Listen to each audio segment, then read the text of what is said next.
Am I audible now?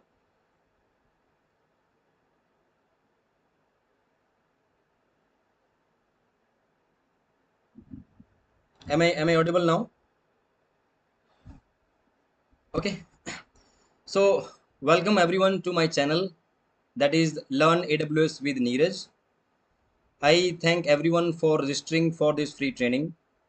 So thanks for registering as well as joining the WhatsApp group so that you can get all the required details on the WhatsApp group. In today's class, we'll be talking about introduction to cloud computing, as well as we'll talk about how to create AWS trial account, so that once we have the trial account is ready, we can conduct 7 days classes, and everything will be like completely practical and hands-on experience. Okay, so before we start, let's wait for 2 more minutes because I'm expecting few more people to join, and after that we will be starting with today's class. Okay, in the meantime, I would like to conduct a survey quickly, so let me do that.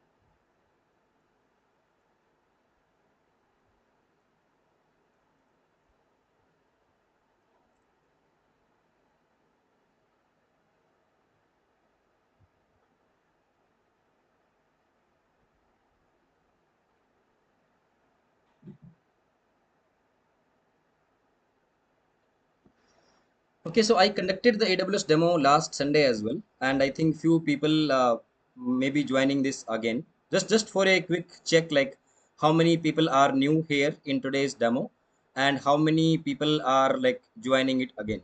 So I just started a poll in the YouTube chat. You can just respond to that so that we can get to know.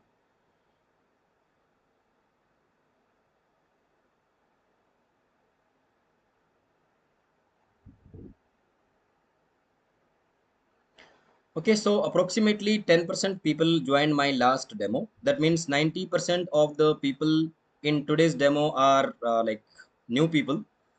Okay, so there can be student, there can be people who just completed their BTech or BCA or MCA and looking for IT job. There can be some working professional. So although you might have filled those details during registering of this training, but let me quickly create another poll because maybe everyone has not joined yet. So in today's current current audience, I would like to know like how many students are there so that I can explain in accordingly. Okay, just give me a moment. I will be starting another poll.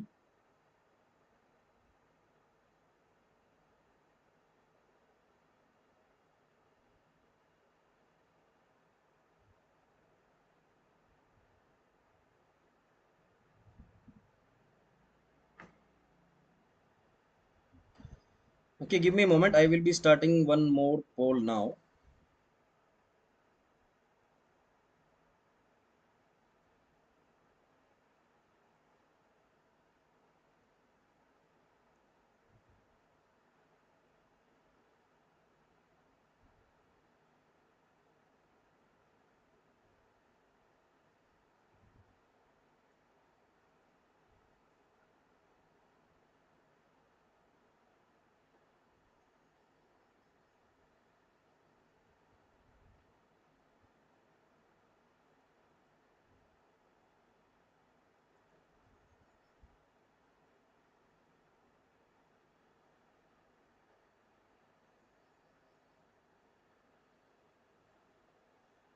Okay, I have started another poll just to get some idea. In the meantime, more people will join.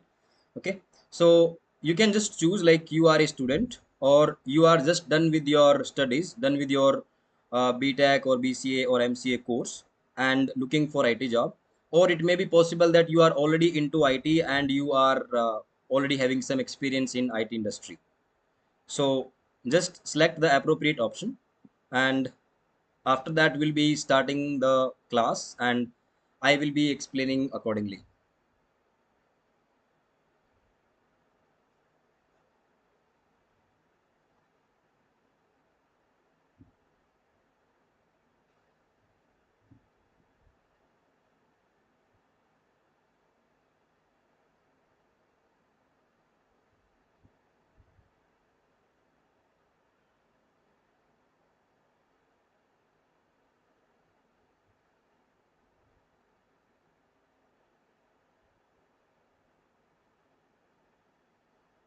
Okay, I'm waiting for your response, and after that I will announce the result.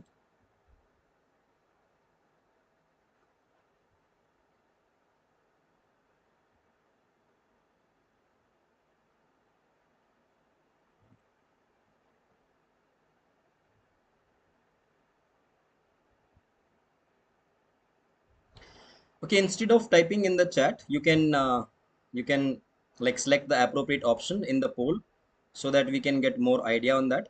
I can read some chat. Few people are doing BTech. That's definitely an IT related course. Few people are doing BSc, right? So BCA, MCA, BSc depends upon like if you are doing BSc with computers. Otherwise, BCA, MCA, BTech, MTech, all these are definitely IT related fields. Okay, so I am just quickly checking. Okay, let me end the poll and we'll see. So the result is like almost equal, like 30. Okay, so 36% are the people who are done with the study and looking for job. 33% student and 30% IT working professional. On a high level, I can say that it's like equal proportion in today's demo. So one third of the people are student, one third are done with their studies, and remaining one third are IT working professional. Okay, if you're IT working professional, you may be working on AWS or may not be working on AWS, right? In both the cases, if you are working on AWS, if you have a little bit idea, then you can explore much on that. If you are in IT, but if you are not working on AWS till now, that means you can think about switching your career or switching your technology to AWS. The people who are in their studies or who are just done with their studies and looking for job, right? AWS, or instead of AWS, I would rather say cloud computing is one of the hot trending technology in IT. And if you are going with that, there are more chances to get a job easily because the upcoming years, the future of IT is all about cloud computing. Okay, so this was the result for the poll, and I think now we are almost ready to start with the class. Just give me a moment, and I will be starting.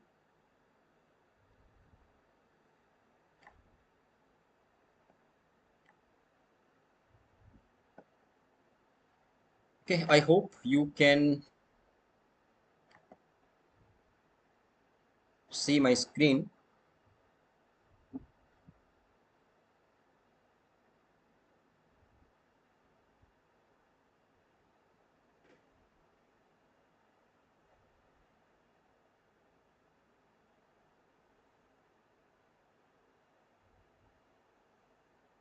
Okay, so there is a question from Somant Datta. He's saying that, sir, I'm in the final year and I'm into BTech. I know Python, SQL, and some sort of PySpark, and now learning AWS from your channel.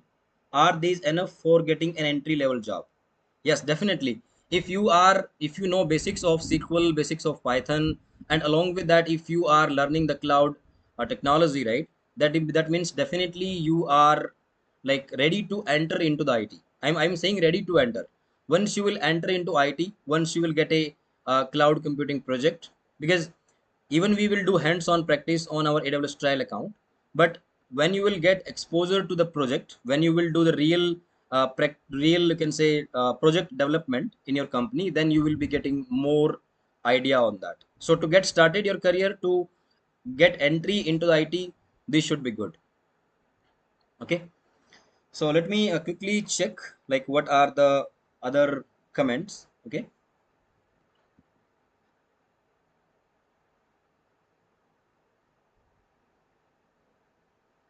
Santosh is saying that from last 1 year, I am searching for job and I want to learn AWS to get a job quickly. Yeah, that makes sense.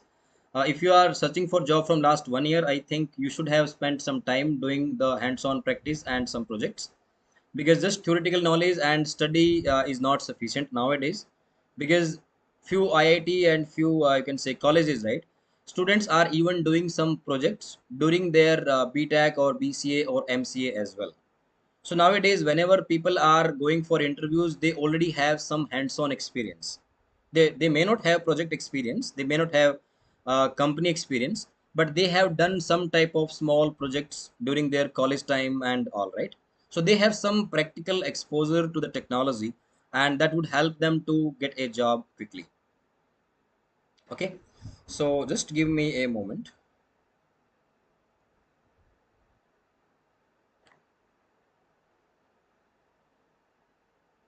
Quickly check other comments if I have missed something. Okay, few people are saying good morning. Let me.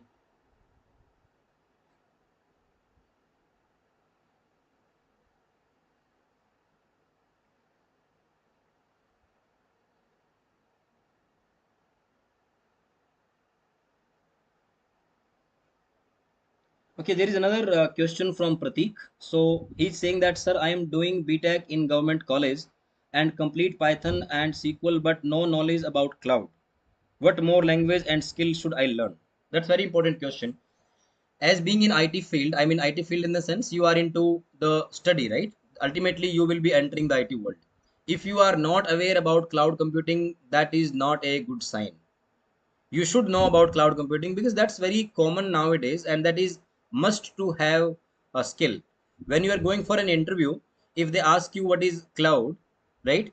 If you explain something theoretically, if you say okay, I have some experience, like some, I would say, some small project or something, that is still okay. But on the other side, if you say that I don't know anything about cloud, that's not good, because in your 4 years of BTech, at least you should have little bit idea, not experience, but little bit idea what is cloud computing, right? So today's class is completely about introduction to cloud computing, and this class I will be taking like from very zero level, from ground level. That means whether you know any programming language, whether you know SQL, whether you know Python, or you don't know about these things, does not matter for today's class. Today's class is very basic, like what is cloud computing and why exactly we need cloud computing, why the industry is moving towards cloud computing. We'll explain all those things. Okay. So let's try to make this session as interactive as possible. I can see that few more chats are coming. Let me quickly check. I'm gonna enroll for myself, which is free in class. I took AWS. I have gap, want to career change in IT. Okay. If you have gap in IT, or even if you are working on a different technology, you can definitely plan to switch towards cloud computing. That would be a good decision at this point of time. IT is very dynamic, as you know, right? Every few months, new technology, new skill, something will come up. So with one technology, you cannot survive in IT. That means you have to keep yourself up to date, so that you can always like ready to pick up the new challenges, pick up the new projects. Okay. So I think we should start now. Niranjan is saying, I do not know any programming language. Is it required to learn AWS cloud? No, absolutely not.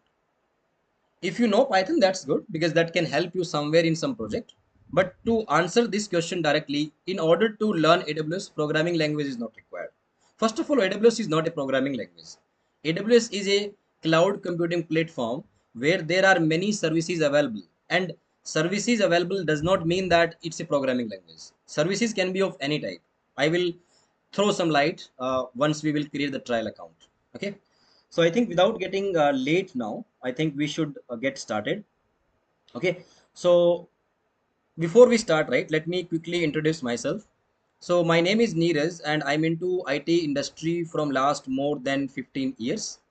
I started my career uh, with TCS and I joined in Pune. I started my career with Java. For around 2 years I was working on Java. After that I got an opportunity to work on big data and Hadoop. If you have heard about big data and Hadoop, 5 to 8 years back, the technology was on boom. At Hadoop, HBase, Hive, Pig, Scoop, all these things. Those were like mainly known as big data technologies. And that was like in huge demand at that point of time. So I worked on big data and Hadoop for around 8 years. And along with working on big data and Hadoop projects, I started sharing my knowledge with students or working professional. So I have IT experience like 15 years and training experience I have around 10 years. I remember I took my first online training in October 2013. So it's almost like 10 years. And now from last 5 years, starting almost from 2018, I'm into cloud. So in cloud, AWS is not the only cloud. There are many more cloud. I will explain that as well. So what I did is I switch. I mean, because the industry is migrating from big data to cloud, so I started exploring cloud. And in my company, I got a project. So I worked on AWS projects as well as I worked on another cloud, that is Google Cloud. So you can see my details here. I am AWS certified professional solution architect. This is one of the certification for AWS, but that's not a, you can say, beginner level certification. Beginner level is AWS practitioner.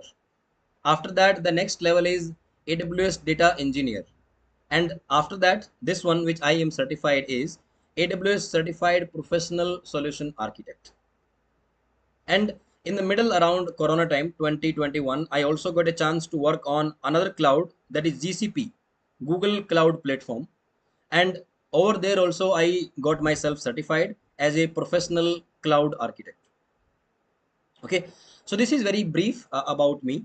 Now earlier I was providing the training on a training platform, and that was like a paid training.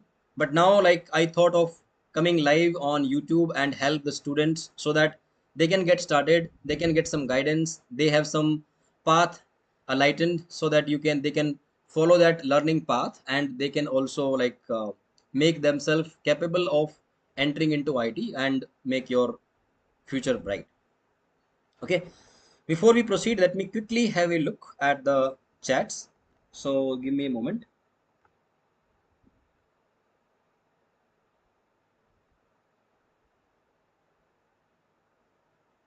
Okay, so one person like Somant is asking that which cloud is good, AWS or Azure. So we'll talk about that during my slides. Okay. Another question is, I am a fresher. Is there any job for fresher? Definitely, every fresher will get a job at some point of time, right? I mean, someone will get little early, someone will get after few months. That's the only difference. And without getting into an IT company, definitely you cannot have experience, right? What I am saying is, what I am insisting again and again is, whenever you are going for an interview, if you don't have any experience, that makes sense because you just came from your BTech or MCA or BCA. That makes sense. But you should have some practical exposure, some hands on, some theoretical idea about the cloud, so that the company people, the interviewer thinks that okay, you are good in learning, and if you will get opportunity, you can learn the technology quickly. That attitude is must. If you don't know anything and you did not try learning anything, that's not giving a good impression to the interviewer.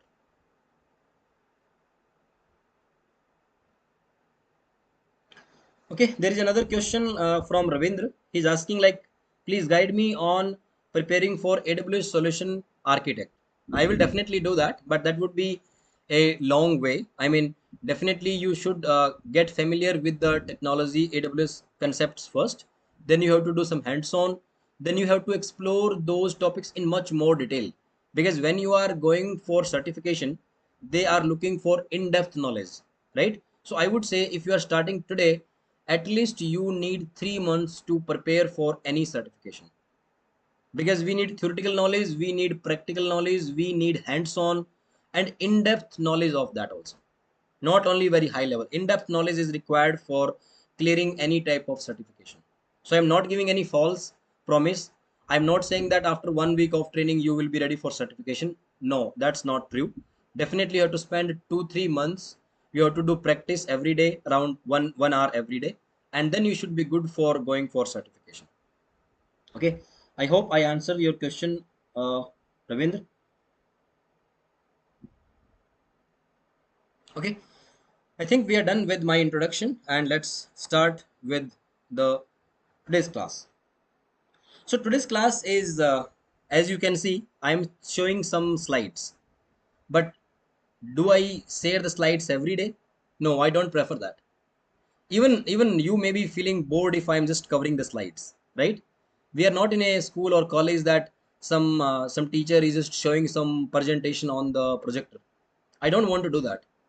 I'm in IT field. I'm working on AWS project. I would like to give you some live practical exposure. But since today is very first class, and before we start anything practically, you should know a little bit about what is cloud computing, why do we need that. There are a few things. So only for today's class, I have some slides. But when we will start the regular classes, which we will be starting from Monday, there won't be any PDF, there won't be any PPT. I will be directly opening the AWS console, AWS portal, and will be doing everything practically from there. Okay, I hope that will give you more practical exposure and less of the boring PPT stuff.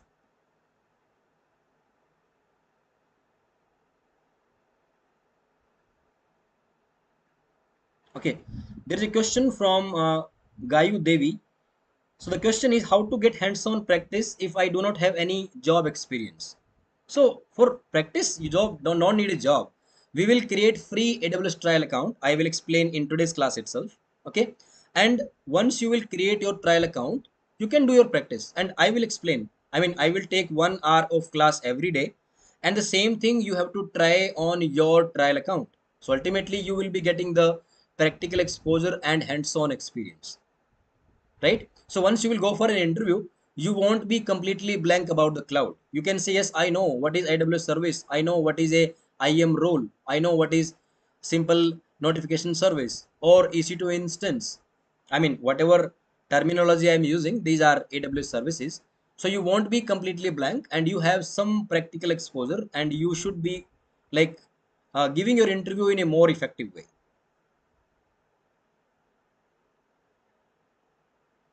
Okay, so let's start with agenda. So the agenda for today's class is what is cloud computing, cloud service providers, cloud service model, benefit of cloud computing, limitation of cloud computing, and AWS trial account creation. These things, these all points one by one, we will be covering in more detail. Okay. Before we proceed, I would like to take a pause of 2 minutes. If anyone is having any doubt, please paste on the chat and I will answer that question for everyone.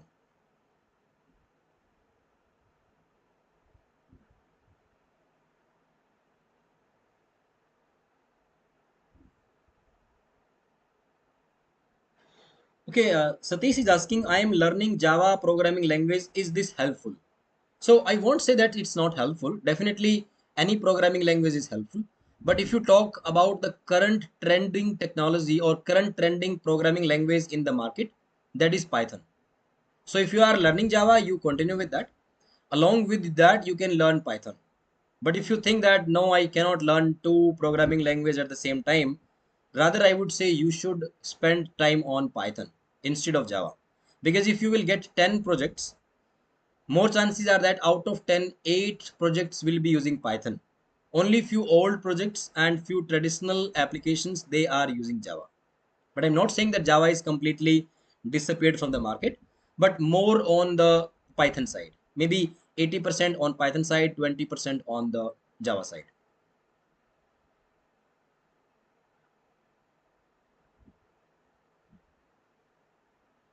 Okay. Shruti is asking that I do not know basics of AWS. Can I understand now? Absolutely. Because this training is not assuming that you know AWS. My assumption is you don't know anything about AWS. Even if you know a little bit, I will not consider that because there are many more people, there are students, there are freshers in this training program. That means I will start from very is saying I am working in non-technology job. Is it possible to get job in cloud computing? It depends, like which you are saying that non-technology job, right? So if you are into non technology and if you're in trying to entering into IT, I'm not saying that's impossible, but you have to spend more time as compared to other people. I know few people, not very few, but I two three people I know from my previous batches. They are from electrical background, and they have done their job around 5 to 8 years in electrical engineering, and now they have entered into IT. So definitely nothing is impossible. But yes, as compared to IT students, as compared to the people who are already into technology, you have to spend little extra efforts. But once you are into IT, then learning cloud is definitely a good idea, because first of all you are switching from non-technology to IT. Then you should go with the trending technology so that there are more chances of getting a job. Okay, I hope I answered your question, Tarun. There is another question from Shruti. AWS is useful in data analysis. Absolutely. Whether you work on any technology nowadays, everything is about data analytics only, right? If you are spending your credit card on more on dining or more on travel, accordingly you will start getting the offers, correct? Similarly, if you are looking for a flight ticket, as soon as you will search on make my trip or any website, the next day onwards or even nowadays same day onwards, if you are opening Facebook, you are opening Instagram, everywhere you will see that same advertisement is coming, right? That is the magic of data analysis. So definitely AWS will help you in data analysis as well. Okay, next question is I am a full stack developer and I am pursuing my PG degree in data science. Is this helpful for AWS job? Absolutely. There are different profile in IT. Can be developer, can be tester, can be solution architect, can be data science, data analytics, data analyst, right? So whatever you are saying that you are pursuing PG degree in data science, ultimately after your degree is done, you have to go for some cloud computing only, because data science is like exploring the data, doing data analytics, and that is happening in the cloud. So you are on the right path. Another question from Pratik is, could you please tell us a basic roadmap, like which skill and language should we learn? Please share a roadmap. We'll do that, Pratik. Just wait for some time. At the end, I will show you the course content, like what we will be covering in this 1 week program. And I think that would help you.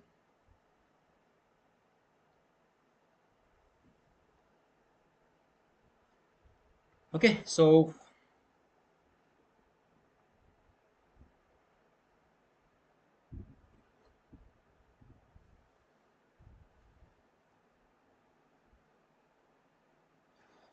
Ayaz Khan is saying that I'm from BCom student. Can I go to AWS? So Ayaz, it would be little difficult for you because you are not from a computers background. If you are doing BSc with computers, if you are doing BCA, if you're doing MCA, BTech, that is like the IT field study.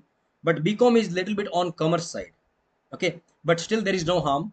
It's a free training. You try to learn and try your luck in IT also.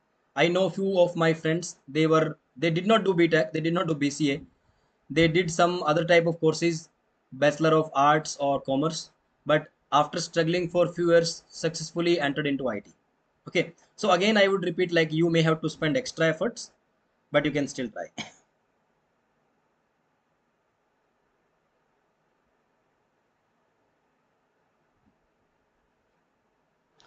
Okay, so I think we can get started because I think we are not proceeding with the slides. So I will go through few slides. Maybe after one or two slide, I will take some doubt to save everyone's time. So let's quickly start with the first one. What is cloud computing? As the name indicates, okay, first of all, these are not those clouds in the in the sky, right? This cloud means a set of remote servers physically located somewhere on the earth. Usually how do we work? We have some our personal laptop or our PC, we install some software or we install some programming language like Python on that, and then we are developing some application, right? We are working on that, but there are few challenges with that. Suppose unfortunately your laptop is crashed, then whatever work you have done in last 1 week or last 1 month, that will be completely lost. That's not good, right? Moreover, sometime your company is getting a big project, but that project is only for 1 month duration.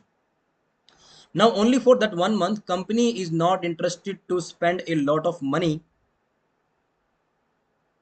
on the infrastructure. That's not a good idea. In that case, people are or companies are going for cloud computing. That means you will get access to the servers and services without having those server available with you. You still work on your personal laptop, but from your personal laptop you can connect to some remote server and then you can work on that. It's on demand self service. On demand self service means, let's take an example. Suppose you want to order some food, right? You will open a website, you will open Swiggy, you will open Zomato, and you will customize your order. You want some starter, you want some drinks, you want some desserts, you will customize as per your requirement and you will place the order, and they will be delivering your order accordingly. Same thing is here. As per your company's project's requirement, you may need 10 server, you may need 100 servers, and even within server you say I need 16 GB of RAM, I need 32 GB of RAM, I know I need this much of storage. Everything you can customize on demand, and that will be provided to you within few minutes, hardly 1 or 2 minutes. Okay. Auto scaling of hardware. Auto scaling means as in when you need to increase the capacity. So suppose today you said, okay, I need a server with 16 GB of RAM, and they will provide to you. After working for 3-4 days, you notice that no, this system is running very slow because my application is heavy. I need 32 GB of RAM. So you can request them and they will be upgrading your system. That's again auto scaling. You can do scaling up and scaling down. That means the capacity of your server can be increased as well as it can be decreased at any point of time as per your requirement. Okay. And cloud managed service. Whatever service I'm talking about, these are completely managed by the cloud provider. For example, your server is physically located somewhere in some data center in some part of the world, maybe in US, maybe in Australia, maybe in Japan, maybe in Mumbai, right? Who will protect those servers? Because ultimately your data will be stored on those servers. So it's cloud service provider responsibility to protect those servers. Along with that, upgrading the server, upgrading the software, security patches, protecting them from cyber attacks. This is completely your cloud service provider responsibility. The last point, but not the least, is pay as you go. That's very important thing, because if you are not using their service, suppose you opted for one server, they will provide it to you, but you are not keeping that server running 24 by 7. That means they won't be charging you for that. If out of 24 hours, if you are using only for 2 hours, that means you will be charged only for 2 hours. It's like electricity bill in our home, right? If we use more, we will get more bill. If we use less, we will get less bills. It's like that only. That's a good thing actually, because companies, if they will buy a lot of hardware, 100 of server, and after 1 month your project is over, then what to do with those 100 servers? And along with that, they need hardware engineers to manage those 100 servers. That's also one of the consideration, right? So this is cloud basic, very basics about cloud computing. And now let's talk about cloud service providers. There are many in the market, but the top three are these: AWS, that is Amazon Web Services. The second one is Microsoft Azure. Microsoft is like well-known company, and then Google Cloud. These are three cloud service provider in the market. And if you ask me, out of these three, which one is leading the market, I would say AWS, because AWS started it like long back, 15-20 years back, and on the other side, Microsoft and Google entered into this cloud computing little late. So they are not giving any tough competition to AWS because AWS is anyway leading the market. Okay, so out of these three, the concept is less or more same. The only terminology is different. When we talk about remote server, In AWS, we call it as EC2, that is Elastic Cloud Compute. If I talk about Microsoft Azure, they call it as like virtual machines. And Google Cloud, they call it as compute engines. So you notice like there is a only name difference, right? Whether I call it compute engine, or I would say remote server, or I would say you can say virtual machine, ultimately the thing is same. So concept wise, all the cloud service provider are less or more similar. That means if you have some knowledge about AWS, and you get an opportunity to work on Azure or Google Cloud, don't be like afraid of that. You, as soon as you will start, I mean, you join the project and you will start working, you will realize that the things are same, the concepts are same, only the terminology is different. Okay, so out of these three, I have worked on Google Cloud and AWS, and I found it quite similar. Microsoft Azure, I know a little bit theoretical, but I did not get a chance to work upon. But I'm sure that even if I have to work on Azure, that won't be a challenging stuff, because I have already some idea about AWS concepts, and I can easily get started on Azure in case I get an opportunity to work on Azure project. Okay, so if you are having any doubts on these two slides, you can ask me. Otherwise, we'll be going for next slides.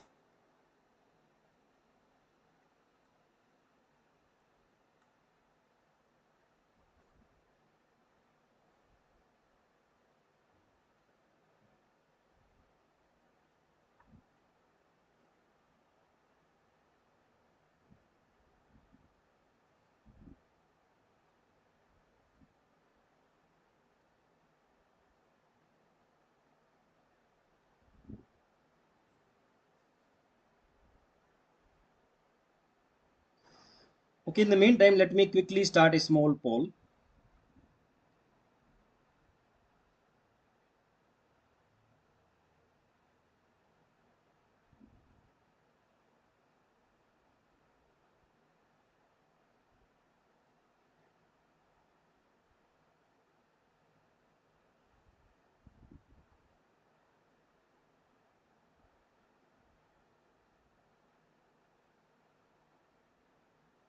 Okay, I just started a poll just to get some idea, because what my family member says that I speak too fast. So I just want to check whether you feel the same. Like, shall I lower my speed so that you can understand in more easy way, or you feel that my speed is normal? Okay, just respond to this poll so that I can understand, and accordingly will proceed. I try to keep my speed normal, but in between sometime I pick up the speed.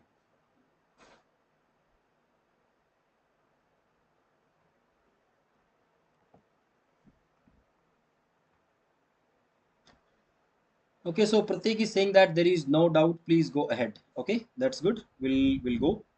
So 8 people till now have voted, and they are saying that my speed is normal. Okay, that's good to know. Okay, so you can keep on voting. That's okay. In the meantime, without wasting more time, I would like to go to the next slide so that we can save some time. Okay, so the next slide is about cloud service model. Okay, so basically, cloud service model means that which type of services you want to take on rent. That completely depends upon your requirement. They have full flexibility. As we explained, like this is self service, you can choose as per your requirement. Okay, before I talk about this diagram, I would like to take one example. Okay, so I would take an example. I took the same example in my last Sunday demo as well. So suppose you are going for a trip to Goa, and after going there, you want to take some car for 3 4 days, right?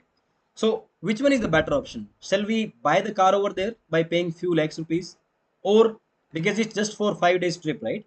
Let's take the car on rent. That would be better, right? Because at least we are not having any headache, like any maintenance, any car breakup, or some breakdown or something. that would be completely taken care by the car renting company. That would be a better idea, right? Same thing is here. Instead of buying your hardware, you can go for the cloud and they will provide you the server. But now, coming back to the Goa trip example, do you need only car or you need the driver as well? Or you will drive by yourself? That's again your choice.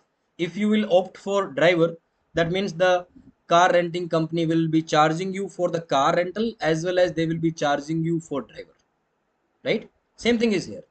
You just need the server or you need the some services on top of that. So this diagram will quickly explain.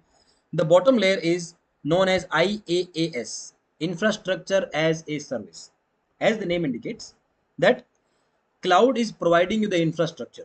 Infrastructure does not mean only hardware. That can be networking also.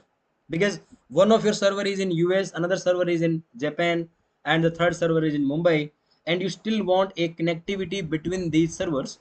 That means you are not only taking servers on rent, you are also opting for a networking service, right? On top of, so infrastructure means hardware, RAM, storage, networking device, and archive devices, magnetic tapes, all these things, those are your infrastructure as a service. On top of that, there is a platform as a service. That means along with hardware, you are saying that hardware is fine. You give me a server, that's okay. But I need some platform on that server where I can do my development. Because that blank server does not make any sense, right? So you are saying that I need a platform as well. So they will provide that. And you can start your development, your testing, your debugging on that platform. They will be charging for both.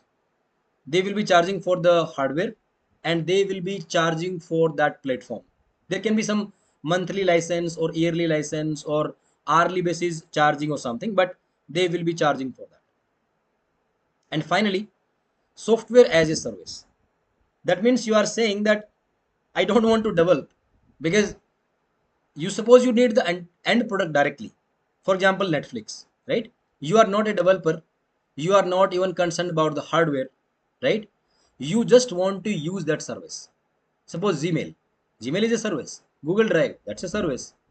Netflix, that's a service. Or any photo editing tool, right? That's also a service. So you are directly opting for software as a service. Software as a service means that you are not installing that software on your system. Suppose Adobe Photoshop, right? You download Adobe Photoshop from the website and you install it on your system. That means software is installed on your system. But nowadays, most of the software you don't need to install because those softwares are available on the cloud, on the website itself. That means open the website, they will say browse photos, upload photos from your system, do all the editing on that website and done. That means nothing is happening on your system. Everything is happening on the cloud. That means the end product, the end software is available on the cloud. So these are three different layers. You don't need to remember it. Don't try to remember these IaaS, PaaS, SaaS. You don't need to do that. But just to tell you that you have the flexibility to opt like I just need hardware or I need hardware plus platform or I need the end product and I will directly use that. So this is known as cloud service model. When you will work on any cloud related project, you will notice that sometimes people will use these terms infrastructure as a service and sometimes they call it like PaaS, SaaS also, software as a service, platform as a service, like that. Okay, so before we proceed, right, I would like to do some show something on Google. I just came into my mind. Let's try something like scope for cloud computing. Okay, just to give you some idea, because I am telling you some stories, like instead of trusting blindly on my story, let's look at what Google says. I simply type scope for cloud computing and you read this out. Okay. The scope of cloud computing is very bright. According to a report, the cloud computing market in India is at 2 billion at this point of time and expected to grow with an annual growth rate of 30%. That means we have a lot of scope for that. For 2020, it's quite, I think, COVID time, because after COVID time, there's a lot of scope of cloud computing in India also. Earlier, like people were going on site and US and UK, and there were more scope. But after COVID, like companies are moving towards India. There are many offices in like new offices built in India, and on-site opportunities are, like I would say, decreasing nowadays, because uh, companies are preferring to build their offices in India, and they are offering good salary actually. So people are no need to go out of India at this point of time. And in upcoming years, there are will be like more scope, because the companies, their lease, their buildings, their hiring process is in progress. In upcoming next 5 years down the line, you will see more growth towards cloud computing and towards IT industry in India. Okay, this is just to give you a brief on that. So I'm coming back to slide, and there is a question from Ravinder. He's saying that, can you give me an example of PaaS? PaaS is platform as a service. That means you are opting for a platform where you can do development. The very good example is Cloud9. You may be hearing this term first time, but I will explain in the next 1 week training program. Cloud9 is the development environment provided by AWS. You may be thinking how it's different from a normal server. That means I can opt for a server and I can do development over it, right? I can do that. But in that case, everything I have to install. Suppose I need Python, I need Node.js, I need Java, I need SQL Server, I even need Git, right? For all these things, I have to take care by myself. On the other side, if you are going with Cloud9, that's a PaaS, platform as a service. All these software, very common software for development purpose, are pre-installed over there. Those services are designed for development and testing purpose. So very easily within 5 minutes, that environment will be ready, and it's free of cost. The good part is it's free of cost, and you can start your development thing. So we'll do that practically in the next week. I hope I answered your question, Ravinder.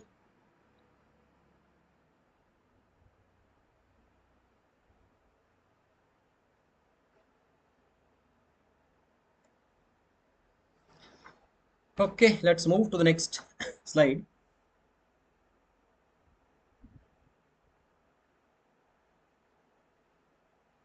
Ravinder is saying that it's a combo pack for dev and QA tool. Absolutely, yes. You can do your development, you can do your testing, you can do the debugging. And the good part is you don't have to install anything on your system.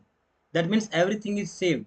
That means even multiple team members can work over there, right? And it's free of cost. You can launch that Cloud9 and you can start your development.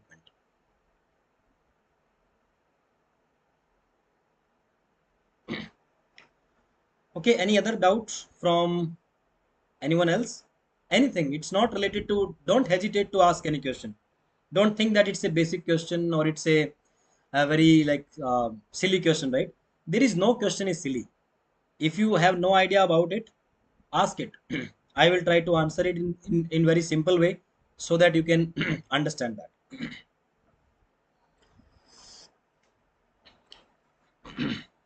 Okay. So in the meantime, you are typing your questions in the chat window. I will go to the next slide for everyone's time. Okay. Benefits of cloud computing. If industry is moving towards cloud, if everyone is moving towards cloud, if people are switching their career in the cloud, there should be something interesting in cloud, right? What are the points? Let's look at that. The first one is cost saving. Yeah, that's absolutely true. I was explaining about this till now. I was saying that if you are going with cloud, that means no upfront cost for setting up the infrastructure, because you are not buying the hardware. You are not buying hundreds of computers. You are not doing that. So ultimately, it's saving cost, and pay as per your usage. Simply, if you are asking for a server, does not mean that they will be charging to you endlessly. You can opt for a server. As far as your server is in stopped state, they won't be charging to you. It's very good actually. Out of 24 hours, I need my server only for 1 hour. You can still use for 1 hour and they will be charging only for 1 hour. Remaining 23 hours, my server will be in stopped state. My data will be safe as it is over there, and the next day when I will start my server again, I will get my data back. So ultimately I own that server. I have the full ownership, full control over that server, and that is only charged only for my uses, 1 hour, 2 hours, depending upon my requirement. Okay. The next is scalability and flexibility. That means in the beginning, you don't have to opt for a big server that may be unnecessarily chargeable to you. Better to start with a smaller deployment and later on scale on demand. As and when after 1 week, after 1 month, whenever you feel that I need a higher server, or instead of 10 server, I need 15 server, you can do for that. Okay. And I have given one example, big billion day sale. In India, like Independence Day is coming. So Amazon, Flipkart, they will start some sale, right?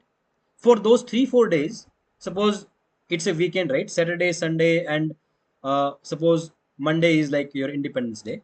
So in that case, there will be 3 days sale, and they are expecting that millions of people will come on their website.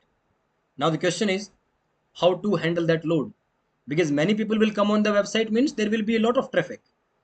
Is my current setup, I have 50 servers, those 50 servers, are they capable of handling millions of requests on the big billion day or Independence Day sale? Are they capable?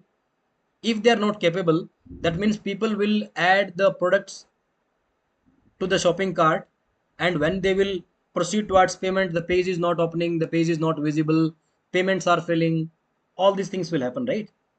If you think from a company perspective, definitely they don't want such scenario, that people are interested to buy, people are willing to pay, but unfortunately because your setup is not capable of handling those many requests, ultimately you are losing the business, you are losing the money.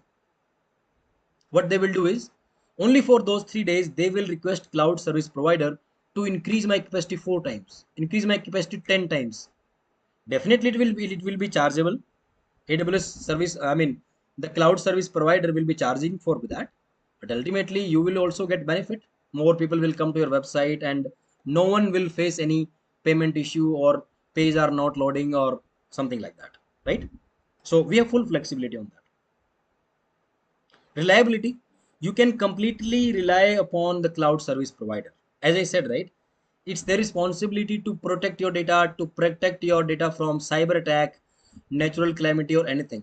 And the best part is, they keep the duplicate copy of your data.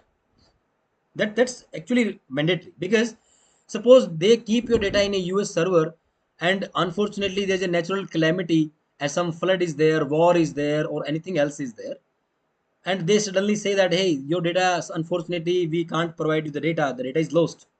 That's not good, right? So what they do is, they keep the data in different geographical location. That means the same copy of the data will be available on Japan server, will be available on Mumbai server, and will be available on San Francisco server in US.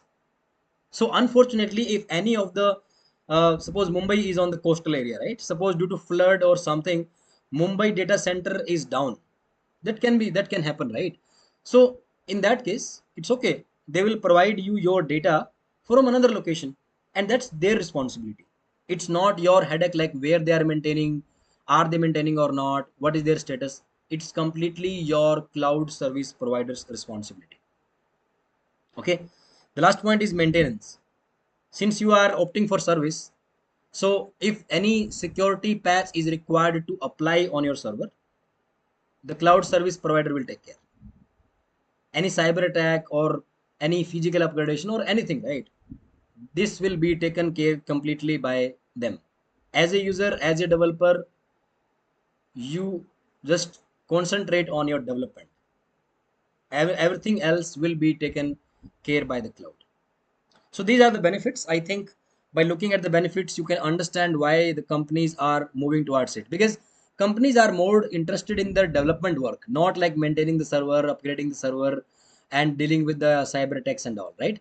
That part will be taken care by cloud, and you concentrate on your day-to-day development activities. Okay. So this is about benefits of cloud computing.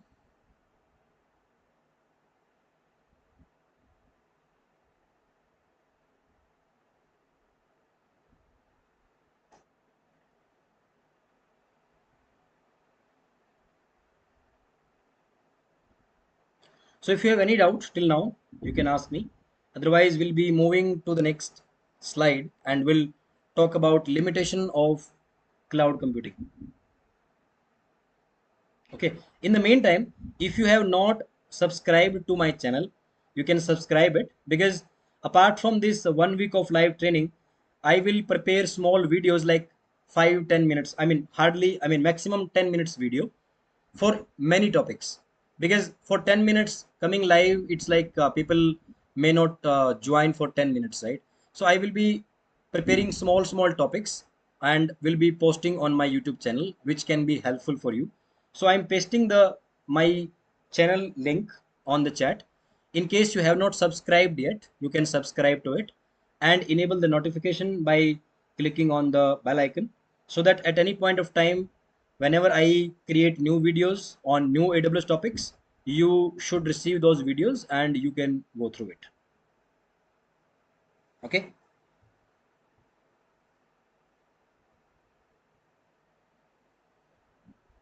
any doubt till now?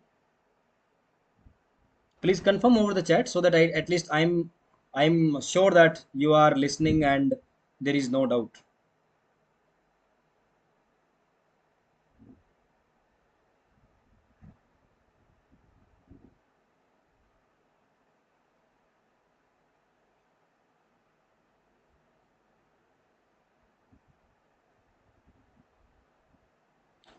Okay, that's good. Thanks for the confirmation.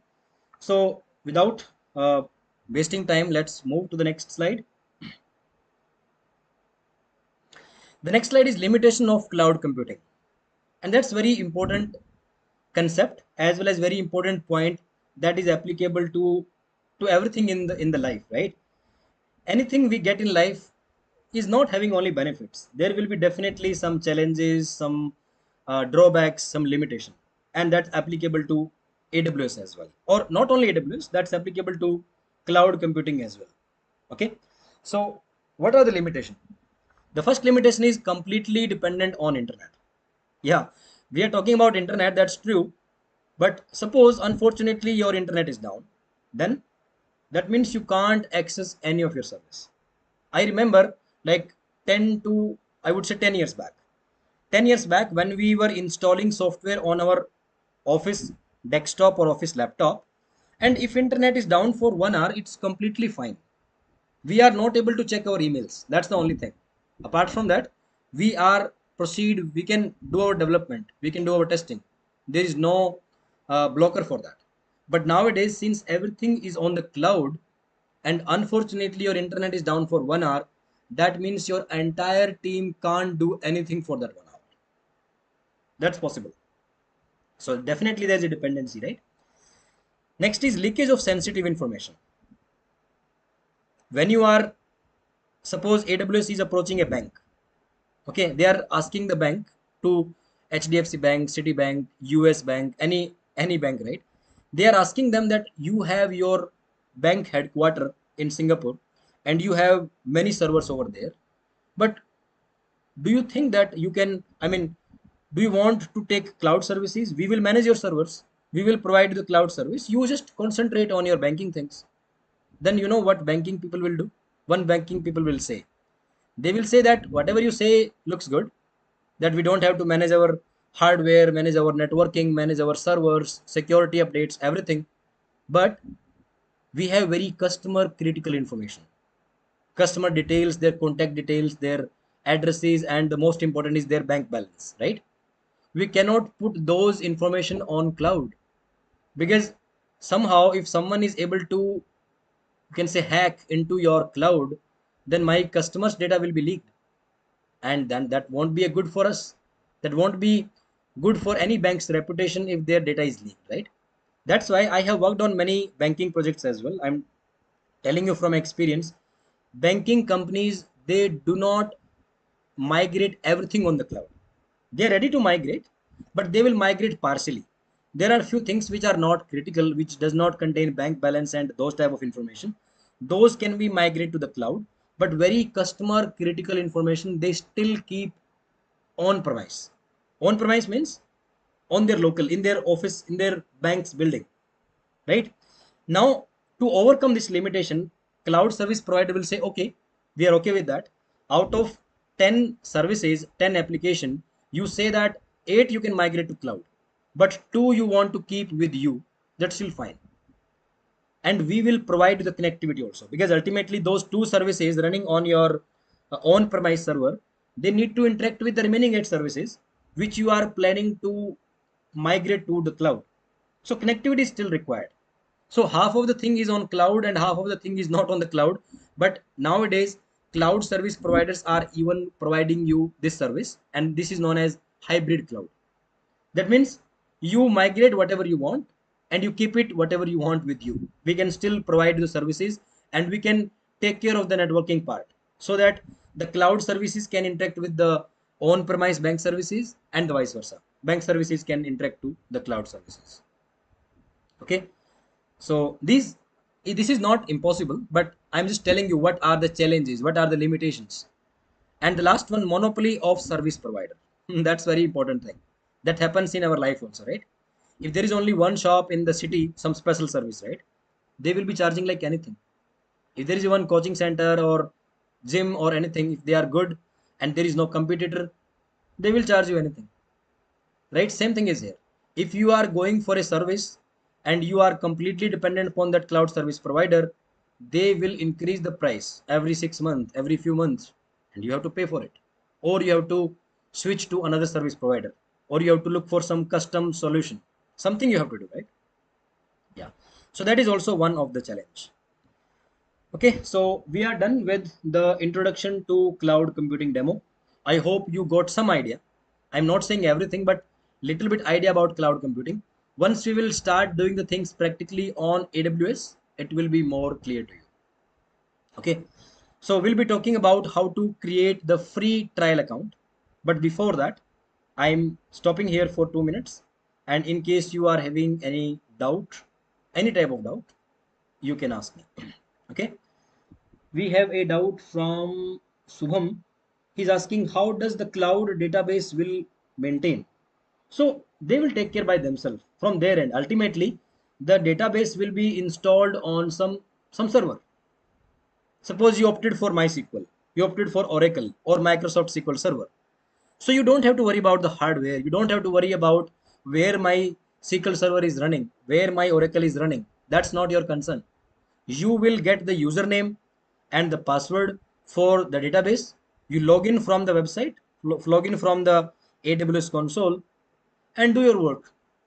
So not only database, there are many type of services. I will show you in next 5 minutes. Just wait for a few minutes. I will show you what are different type of services available with AWS. Okay. Any other doubt from anyone else?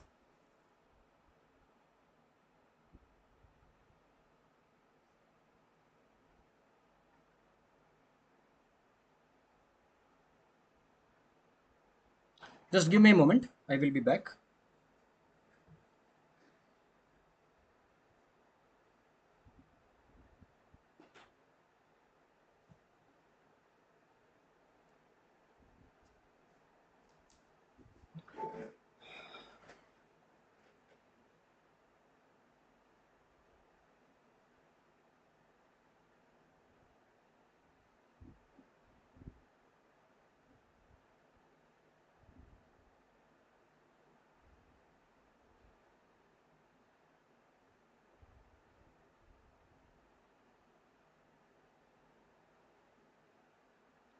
Okay, one more thing.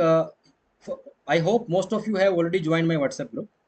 But in case you have not joined, it's very important to join. The reason being is, last Sunday also I conducted a demo session, but after that we could not continue with the regular classes. The challenge was because we did not create any WhatsApp group, and it was difficult to follow up with many people on WhatsApp individual chat. That's very difficult thing, right? So this time I thought of creating a WhatsApp group so that I can post the daily classes links in that group and you can easily join. Okay, so I'm pasting my WhatsApp group on the YouTube chat. In case you have joined, that's very good. Otherwise, if you haven't joined yet, please join the WhatsApp group. I will be sharing the daily live classes link and you can join it accordingly, because the link is not same every day I have to create a new link for uh, live classes. That means I will be sharing it on daily basis. Before we proceed, we have a doubt from Ruturaj. AWS has different reason why they have big services and database centers. Yeah, I think he's answering other questions. Yes, Ruturaj, you are absolutely right. So AWS has many regions. I was giving the example that US, Japan, India, Mumbai, and all. Why I'm again and again I'm saying Mumbai? Because AWS has a data center in Mumbai. That's India region. And in southeast they have Singapore region also and many more. So they have data centers available across the globe. It's not like a central place, and that's not a good idea, right? Unfortunately, if there is anything happen to that area, some natural calamity or anything, then the entire AWS will be lost, which they do not want, right? That's why across the world, across different cities, across different countries, they maintain their data centers. Okay. Any other question from anyone? Otherwise, we are good to talk about AWS trial account.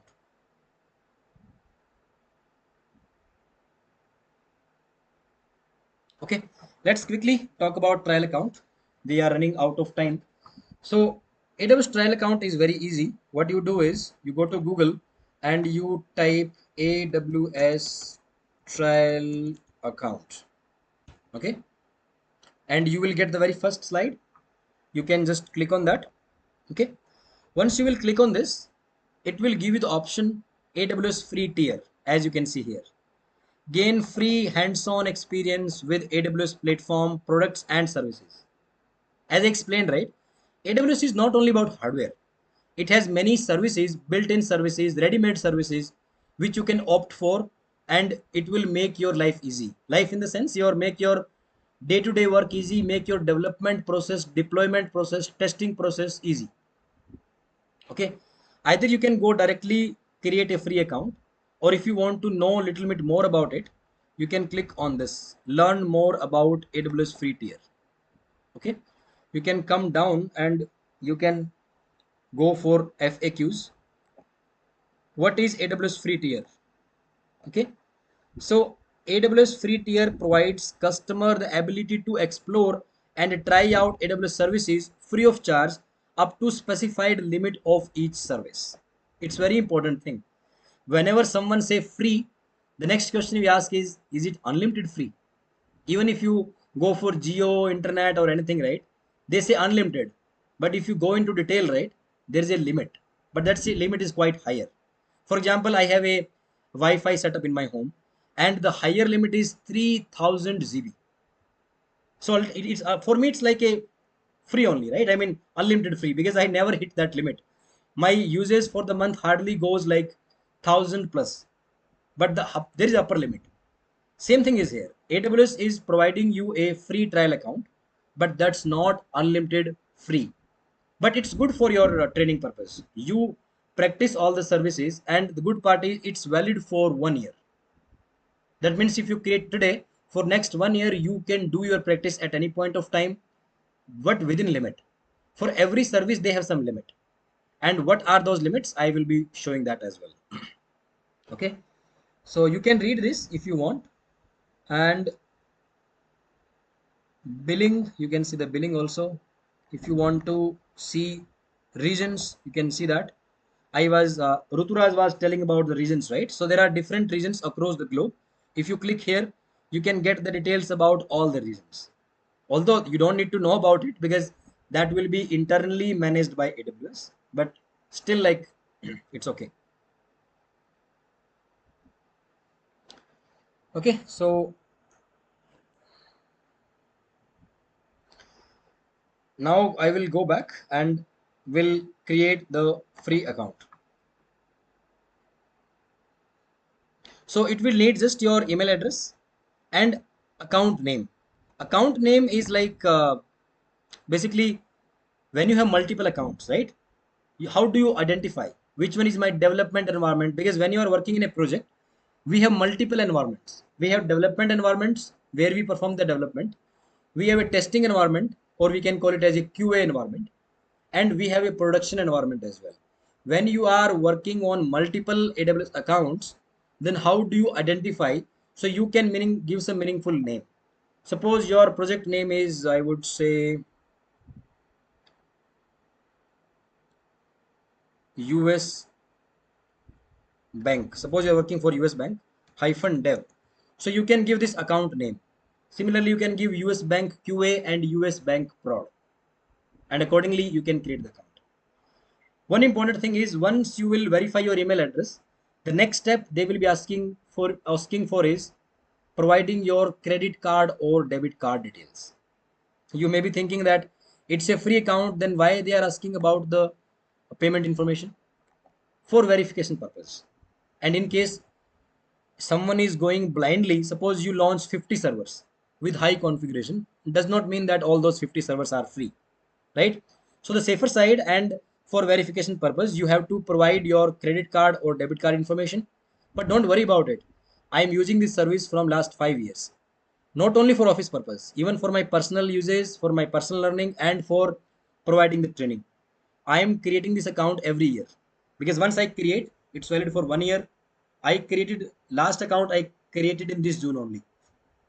Okay, so you can see this message which is displayed on the slide. It is saying that we will not charge for uses below AWS free tier limits. If you are within limits, they won't be charging. We temporarily hold INR 2 as a pending transaction for 3-5 days to verify your identity. There will be deduction of 2 rupees on your card, and that will be refunded back after 3-4 days. Ultimately, it's completely free. Okay, but you have to use these services very carefully. Don't blindly launch many server. First of all, for learning purpose, you don't need many server. Launching one server should be sufficient. Okay, so now this is all about slides. Now, since I have already created my trial account last month, my trial account is ready, so I will be showing that to you. Okay,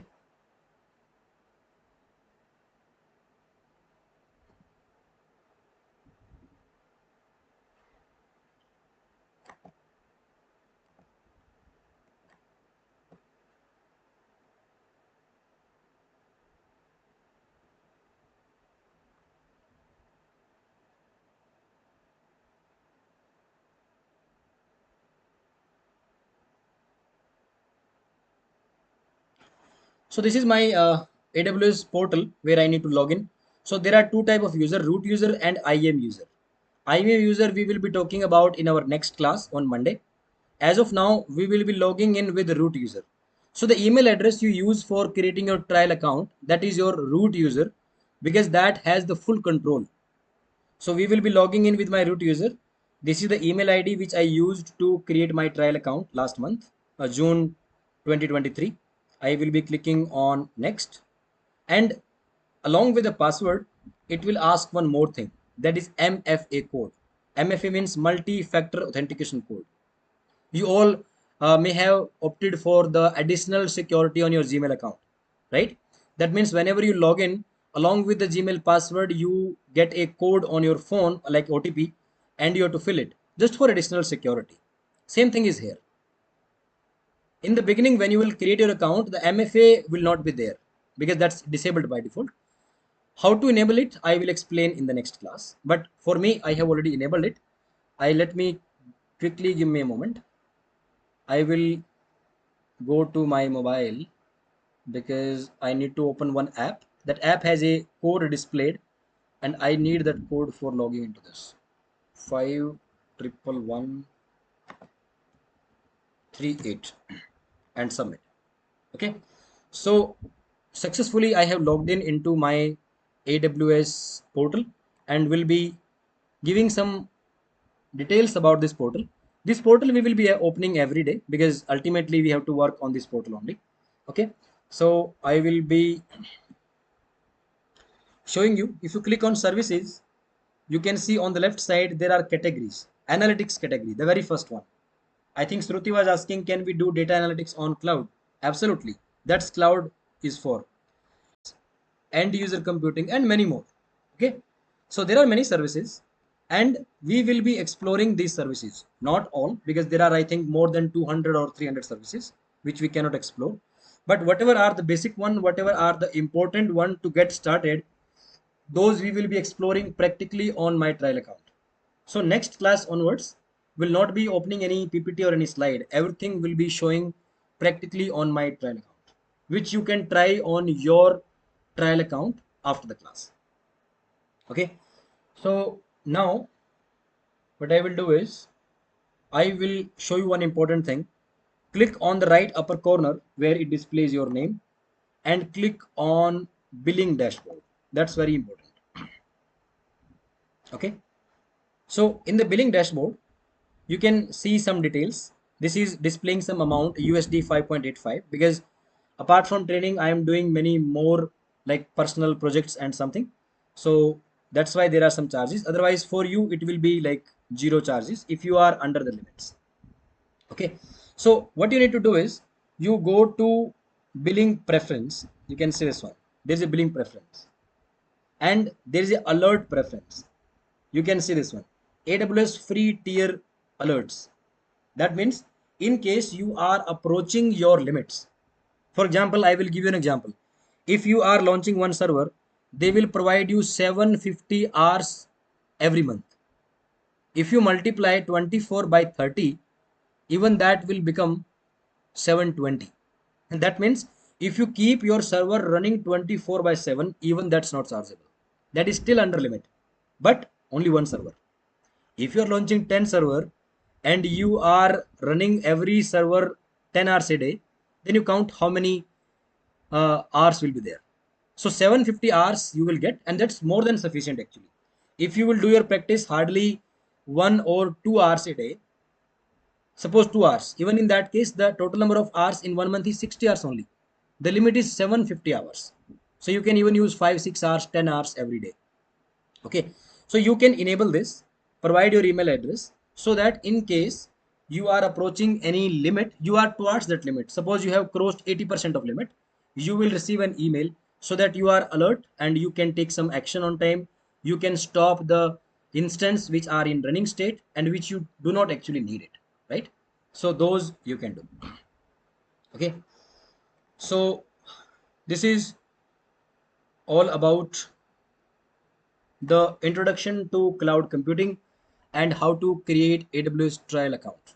I hope that's clear to everyone.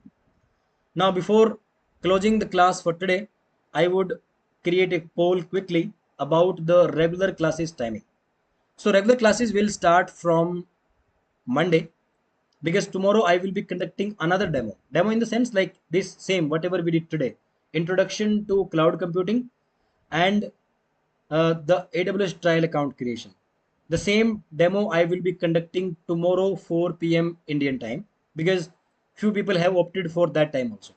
And then I will combine the interested people from today's demo and tomorrow's demo into the one batch, and that one batch classes will be happening from Monday. Okay. So I have two timings as of now. I will be starting a poll in the YouTube chat. Just give me a moment.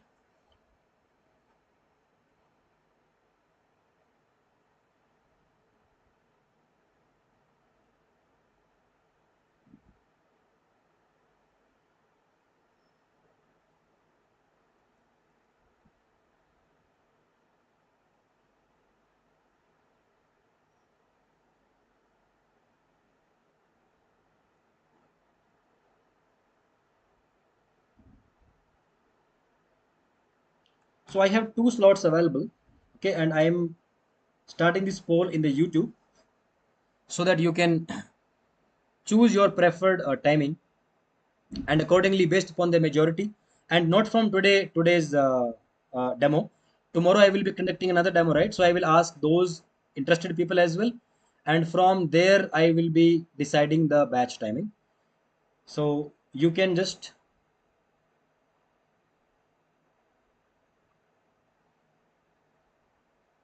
so it seems like more people are interested in the evening because waking up early in the morning is difficult. I understand that. I agree that. We'll go with the majority. I will ask tomorrow as well in tomorrow's demo, and then we'll take the final decision. I will be informing about the class timing and the class link in the WhatsApp group. So make sure that you join the WhatsApp group because no individual communication will be possible. Okay, so only 5 people have voted till now. I would request everyone to vote, please, so that we can get more clarity.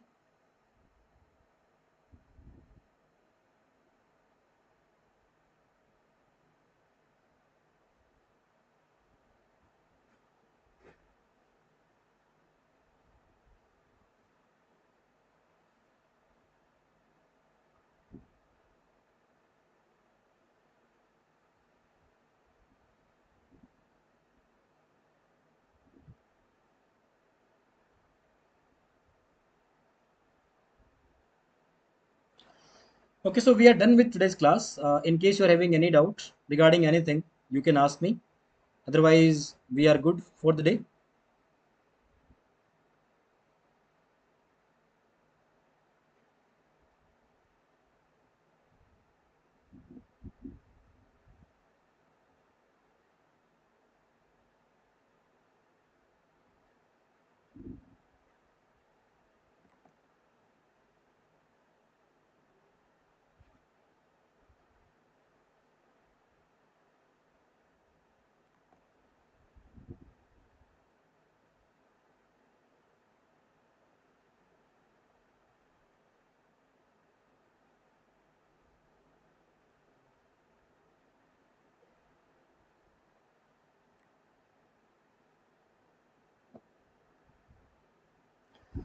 Okay, friends, so I will end the poll now.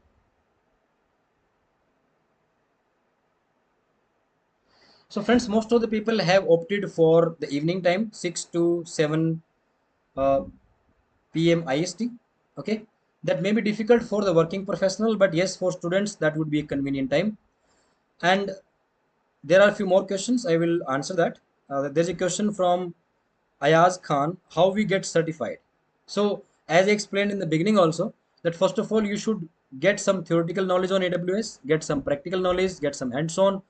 And once you have practical exposure, then you can register for AWS certification that is provided by AWS. The test is conducted by AWS only. They have testing centers available online as well as different big cities. From there, you can prepare. I mean, you can appear for the test, and if you score their criteria, I think the minimum criteria is 75% something. If you score that, then you will be getting the AWS certification. Okay, maybe once this 1 week training is over, I can guide you more on the certification side, because by that time you will have some idea about the AWS services.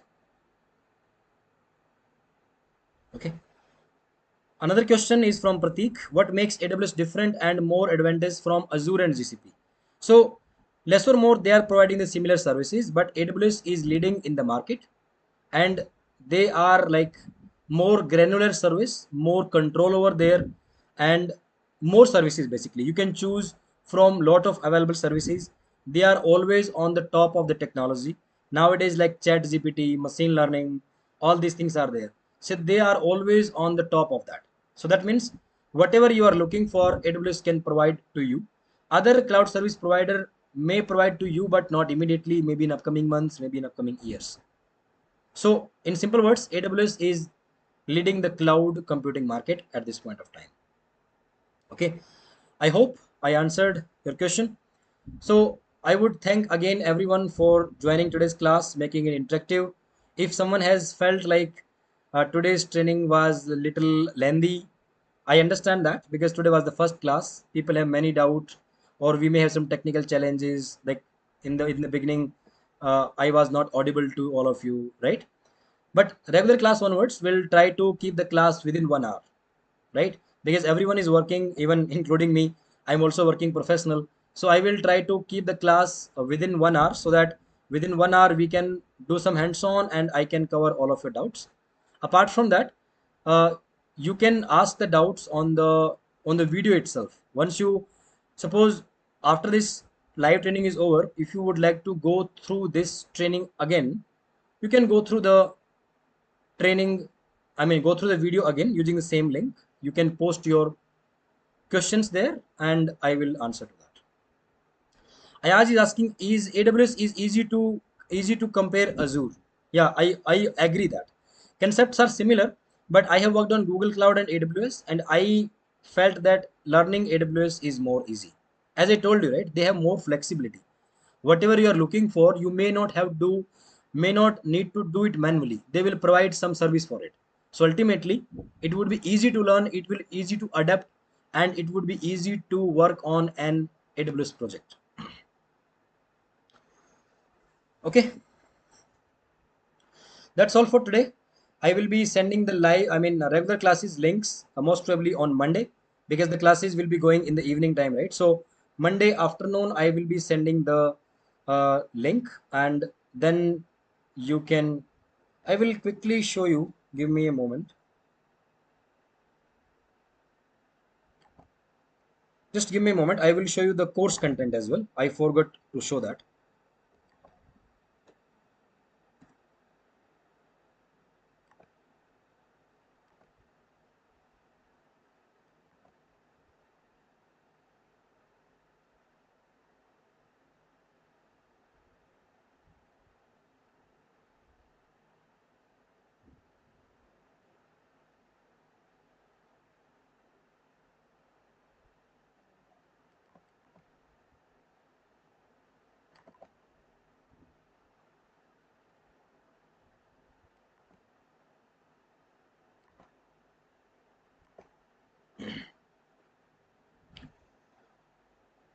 Okay, I hope you can see the course content. Actually, I should have shown this to earlier because few people have already left, so I missed it. I will quickly show you what we will be covering in this 1 week of training program. So the first one is introduction to cloud computing. This part we have already done today. So we started with introduction to cloud computing, then introduction to AWS, creating a trial account, and creating the billing alerts. We have already talked about this. Next class, the Monday one, we'll talk about IAM, we'll explain in more detail. Then we'll go with the storage like S3. We'll go with EC2, that's the remote server service.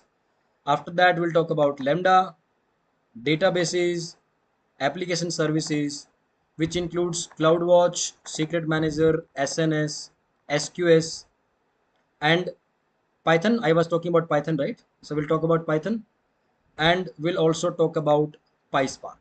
Okay. So this would be the agenda for the next week, every day 1 hour. Okay. So with this one, I am done from my side, and that's all from my side. So thanks for joining. See you guys again in the next class on Monday evening. Keep a close eye on the WhatsApp group for the links and other details. Thank you.